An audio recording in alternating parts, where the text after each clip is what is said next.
Caros colegas, sejam muito bem-vindos. Eu sou Leonardo Esteves, eu sou advogado, sou professor de Direito Penal e Processo Penal. Bem, essa é a nossa 11ª aula, parte 2. Por quê? Eu dividi essa aula conforme diz na aula anterior. Essa é a parte 2. Por quê? Para facilitar os estudos do artigo 7º, por ser um artigo muito extenso. Então, caros colegas, vamos para a parte 2. Vamos relembrar que na última aula, na parte 1, eu disse sobre o artigo 7º, inciso 1º e seu parágrafo 1º. Fiz uma divisão para facilitar o estudo pela extensão. Dizemos na última aula sobre a extraterritorialidade, que diz o artigo 7º, incondicionada. Ou seja, para aplicar a lei brasileira no estrangeiro, não tem condições. Isso não existe nenhum tipo de condição. Ela vai ser aplicada em solo estrangeiro com os exemplos que eu dei na última aula. Então, a parte 1, extraterritorialidade incondicionada. Essa aula, parte 2, extraterritorialidade condicionada. Ou seja, existe um concurso de condições para ser preenchida para aplicar a lei brasileira em solo estrangeiro. Perfeito? Então vamos fazer uma outra divisão agora. Vamos estudar, vamos ler o caput do artigo 7º, bem como agora seu inciso 2, as alíneas A, B, C, bem como seu parágrafo 2º e as alíneas do parágrafo 2º. Fala qual? A, B, C, D e E. Então, caros colegas, essa parte 2, vamos ler a redação do caput do artigo 7º. Vamos lá já para o inciso 2º, a linha A, B, C. Depois pegamos o parágrafo 2º, estudamos a linha A, B, C, D e E. Essas alíneas do parágrafo 2º são as condições para a aplicação da lei penal no estrangeiro. Muito atentos. Pois bem, o que diz a redação do artigo 7º no seu caput? Vamos lá. Ficam sujeitos à lei brasileira, embora cometidos no estrangeiro. Vamos lá para o inciso 2. Os crimes. A linha A do inciso 2, que por tratado ou convenção o Brasil se obrigou a reprimir. Inciso 2, os crimes que por tratado ou convenção o Brasil se obrigou a reprimir. A linha A do inciso 2 está dizendo o seguinte: olha, o Brasil é obrigado a reprimir casos que ele fez tratado com alguns crimes. Por exemplo, seria o crime de tráfico de drogas, o Brasil se obrigou a reprimir, o tráfico de pessoas, o Brasil obrigou-se a reprimir, o tráfico de drogas. Então, o artigo 7º, inciso 2, diz na linha A que o Brasil, os crimes que o Brasil se obrigou a reprimir, vai se aplicar a lei brasileira no estrangeiro. Informação muito importante da linha A do inciso 2, que não fala de nacionalidade do agente.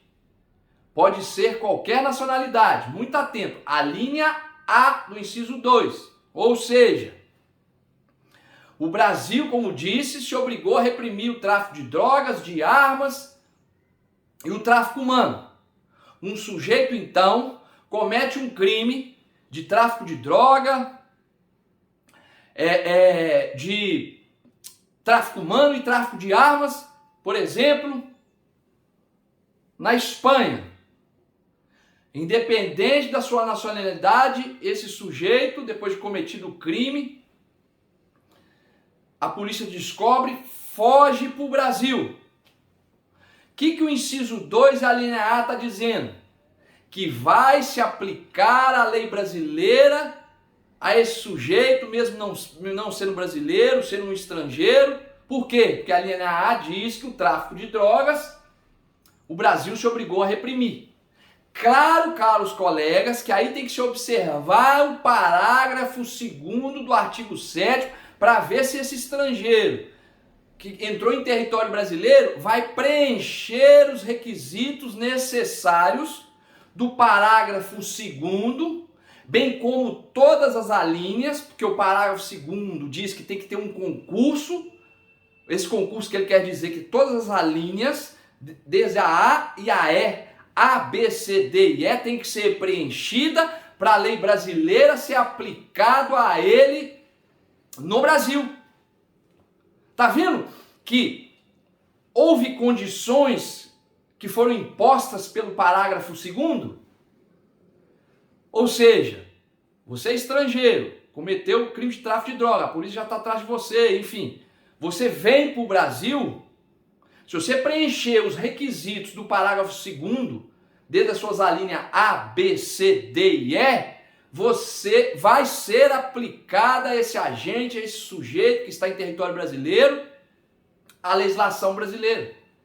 Eu estou fazendo de uma forma para ter entendimento do artigo. Estou tentando ser menos técnico possível. Por quê? Esse artigo 7º, a maior dificuldade é de entendimento. Você pega o artigo e começa a ler desde o caput, todos os seus parágrafos, suas alíneas, pode haver confusão, caros colegas. Perfeito? Principalmente um dos motivos pelos quais eu dividi a aula. E volto a frisar aqui que vai ter a parte 3. Por quê? Porque existe também a extraterritorialidade que falamos na doutrina de supercondicionada, que vale pelo estrangeiro. Então, prefiro dividir a aula em 3 partes. A primeira parte, então, peguei simplesmente o inciso 1 com as suas alíneas, o parágrafo 1º, para deixar de tratar na aula anterior, o que eu tratei? Do princípio da extraterritorialidade incondicionada, sem condições. Essa aula, princípio da extraterritorialidade condicionada. Por quê? Porque os crimes do inciso 2, pelo seu parágrafo 2º, impõem condições para a aplicação da lei penal em estrangeiro. No primeiro, a linha A do inciso 2, eu já dei um exemplo, que é o sujeito, independente da sua nacionalidade, comete o crime de tráfico de drogas. Por quê? Porque a linha A diz que só crimes que o Brasil se obrigou a reprimir em tratados. E o tráfico de droga está. Então, nesse caso, eu dei o exemplo de um espanhol traficando que entra em solo brasileiro. Então, é claro que podemos observar o tema da extradição, né? Porém, mais fácil sim. Bem, ele entrou em solo brasileiro, o tráfico de droga foi cometido na Espanha. Mas peraí, deixa eu analisar o artigo 7º, ver se ele preenche os requisitos do inciso 2, bem como o seu parágrafo 2º e as alíneas para aplicar a lei brasileira nele aqui no Brasil. É simples. Perfeito? Então vamos lá agora ler a linha B do inciso 2 do artigo 7º. Artigo 7º. Ficam sujeitos à lei brasileira, embora cometidos no estrangeiro. Vamos lá para o inciso 2. Os crimes. A linha B. Praticados por brasileiro. Ou seja, a lei penal brasileira pode ser aplicada em solo estrangeiro, crime cometido em estrangeiro por quem? Também por um brasileiro. Porém, vamos analisar o parágrafo 2º, as condições para que seja, então, se a lei penal brasileira vai ser aplicada a esse brasileiro. Agora, a lei específica, o brasileiro. Perfeito? Basicamente é isso. Então, se o brasileiro comete um crime no exterior, vamos pôr o mesmo exemplo para o brasileiro da Espanha, da linha B. Ele pode ser aplicada a lei penal brasileira nele, que cometeu crime em solo estrangeiro na Espanha, desde que preenchidos os requisitos do parágrafo 2º do artigo 7º. Então, um brasileiro.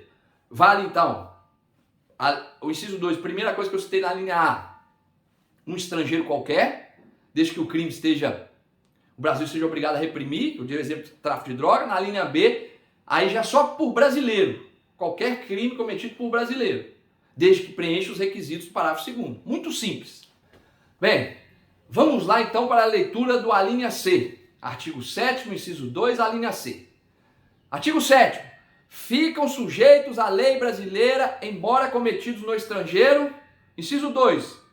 Os crimes praticados em aeronaves ou embarcações brasileiras, mercantes ou de propriedade privada, quando em território estrangeiro, e aí não sejam julgados. Perfeito? Então, essas são as 3 tipos que o inciso 2 diz que os crimes têm que ocorrer. Primeiro, vamos repetir, recapitulando. A linha A, um crime que o Brasil obrigou a se reprimir, como diz, tráfico de droga, tráfico humano, tráfico de arma. Um dos outros crimes praticados por brasileiro, aí, ou seja, só fala que é qualquer crime praticado por brasileiro. E a linha C, praticados em aeronaves, embarcações privadas ou mercante, em solo estrangeiro, perfeito? Desde que o quê? Que essa conduta dentro da aeronave no país estrangeiro não foi processado, julgado e condenado ou absolvido. Ou o sujeito não está pagando pena. Então a legislação deixa isso claro. Ó, o que eu observo na linha C, caros colegas, é simplesmente a bandeira da aeronave ou da embarcação. Ou seja, falamos também o pavilhão da embarcação, ou seja, depende só da bandeira, aí já é independente de nacionalidade. Ou seja, como é que se considera a aeronave brasileira? Bem, se ela tem matrícula brasileira, é registrada pela ANAC, né? Seus documentos, ela é aeronave brasileira. A linha C diz isso. Ó, os crimes praticados em aeronaves com bandeira do Brasil, com representação do Brasil, com pavilhão do Brasil. O que vai acontecer? Bem, pode se aplicar a lei brasileira desde que preenchidos os requisitos do inciso 2, a linha C, bem como o parágrafo 2º e suas alíneas A, B, C, D e E. Ou seja, o sujeito está numa aeronave matriculada na ANAC, no Brasil. Tem-se um crime em solo espanhol dentro dessa aeronave. Ela é privada, ou ela é mercante, somente privada mercante. Vamos supor que é o tráfico de drogas. O que vai acontecer? A legislação do país, por exemplo, puniu as pessoas que estão dentro dessa aeronave de bandeira brasileira. Se ela puniu, condenou, pode se aplicar a lei brasileira? Não. Por quê? A linha C diz que não pode ter sido julgado os crimes. Então não vai responder. Tá entendendo a diferença? E outra coisa importante, toda vez que tiver um exemplo, vocês, caros colegas, podem fazer um exemplo para praticar os artigos. É fundamental fazer isso. Facilita a compreensão devido à extensão do artigo 7º. Por que eu dividi essa aula? Justamente por esse fato. Para ficar quê? Que eu estou falando de quê nessa aula? Extraterritorialidade condicionada, ou seja, onde eu vou aplicar a lei penal no estrangeiro com certas condições.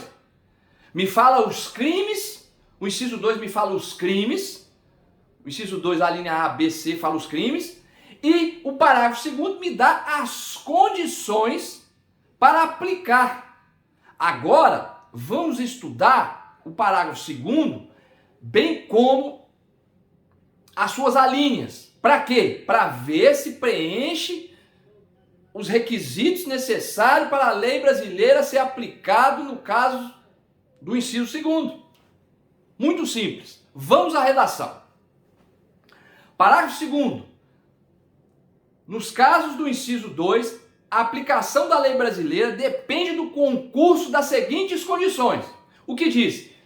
Concurso, ou seja, quando se diz a palavra concurso, é porque eu preciso preencher todos os requisitos das alíneas A, B, C, D e E. Se faltar um, se não enquadrar em um, eu não posso aplicar a lei brasileira, simplesmente.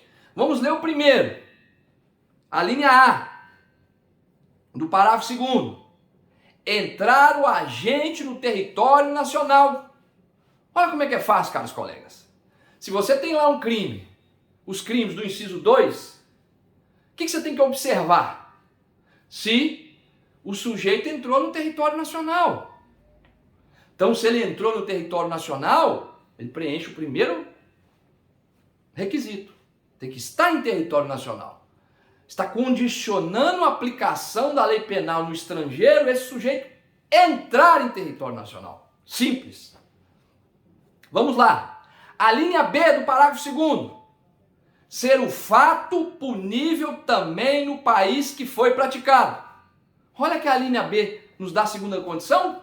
Ou seja, o fato, quando você entrou em território estrangeiro, tem que ser punido, não só lá no país onde foi praticado, mas também no Brasil. A segunda condição. Então, território, na linha A, tem que entrar no território. A linha B, o quê? Tem que ser punido o crime nos dois países. Perfeito? Vamos à leitura da linha C. Estar o crime incluído entre aqueles pelos quais a lei brasileira autoriza a extradição. Olha o terceiro requisito que tem que se preencher, junto com A, B. Simples. E tem que existir na legislação brasileira que aquele crime desse agente que entrou em território nacional, ele entrou em território, o crime já vimos que nos dois países é criminalizada a conduta, tem que ver o que depois? Permite-se extradição nesse crime no Brasil? Tem que se permitir. Entendeu? Fica fácil o entendimento. Essa é a linha C. Agora vamos à leitura da linha D. Não ter sido... não ter sido o agente absolvido no estrangeiro ou não ter sido cumprida a pena. Olha que diz. Ou seja, olha a condição que se põe. Nesse caso aqui, princípio da extraterritorialidade, como está condicionado aqui? Lá no país onde foi o crime, opa, ele está aqui, entrou em território, essa lei vale para os dois países, é criminalizada em um e outro, a lei permite extradição, mas temos que analisar também se ele não já foi punido. Exemplo fictício, a Espanha, você puniu? Não puni, não foi absolvido, nem nada. Então, se aplica a lei brasileira. Mais um quesito preenchido. Vamos lá, a leitura a linha E. Não ter sido o agente perdoado no estrangeiro ou por outro motivo, não está extinta a punibilidade segundo a lei mais favorável. Ou seja, o que está querendo dizer essa última linha? Outro exemplo, ele não foi punido aqui não, mas o crime prescreveu. Vamos supor que no Brasil esse crime ainda não prescreveu. Aí ele não pode aplicar. Por quê? Porque ele vai aplicar a lei mais favorável do país que já falou que está prescrito. Então ele não preenche o requisito. Ele tem que ter todos os requisitos elencados, a linha A, B, C, D e E, porque é extraterritorialidade condicionada aos requisitos do parágrafo 2º. Perfeito, senhores? Bem, basicamente, estamos encerrando aqui o estudo do artigo 7º, segunda parte, onde diz da extraterritorialidade condicionada. Condicionada por quê? Pelos crimes, são os crimes do inciso 2, que são condicionadas pelo parágrafo 2º e suas alíneas. Vou encerrar aqui porque prefiro dar uma terceira parte para tratar dos crimes da extraterritorialidade condicionada também, porém dizemos pela doutrina supercondicionada. Por quê? Além de preencher os requisitos do inciso do parágrafo 2º, bem como as suas alíneas, tem que se preencher outros requisitos. No caso, última parte, vamos estudar a respeito desses requisitos. Por que mais? Porque porque são requisitos para o estrangeiro responder crimes no Brasil. Eu fico por aqui, muito obrigado, bons estudos, até a próxima aula.